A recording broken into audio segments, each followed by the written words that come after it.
যদি সূরাতুত তিন তেলাওয়াত করতে করতে যদি শেষ আয়াতে চলে আসে, আর সে যখন পড়ে আলাইসাল্লাহু বিআহকামিল হাকিমিন, আল্লাহ তাআলা কি শ্রেষ্ঠতম বিচারকদের মধ্যে সর্বশ্রেষ্ঠ বিচারক জাজ নন, তখন সে যেন উত্তর দেয়, এটা তো আল্লাহর প্রশ্ন।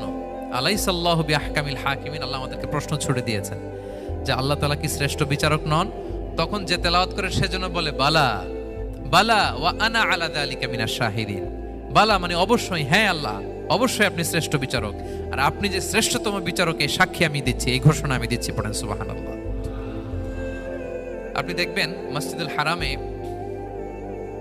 হারামাল মাক্কিতে যখন তেলাওয়াত করে ইমাম সাহেবরা, এই আয়াতের পরেই যদি রুকুতে যায় দেখবেন ফিসফিস করে বলে যে বালা বালা ওয়া আনা আলা যালিকা মিনাশ শাহিদিন। আমি নিজে শুনেছি, দেখবেন ওনার এটা পরে, কারণ আল্লাহ এখানে প্রশ্ন ছুড়ে দিয়েছেন, আর উত্তর হিসেবে বলতে হবে বালা ওয়া আনা আলা যালিকা মিনাশ শাহিদিন, আল্লাহ অবশ্যই আপনি শ্রেষ্ঠ বিচারক।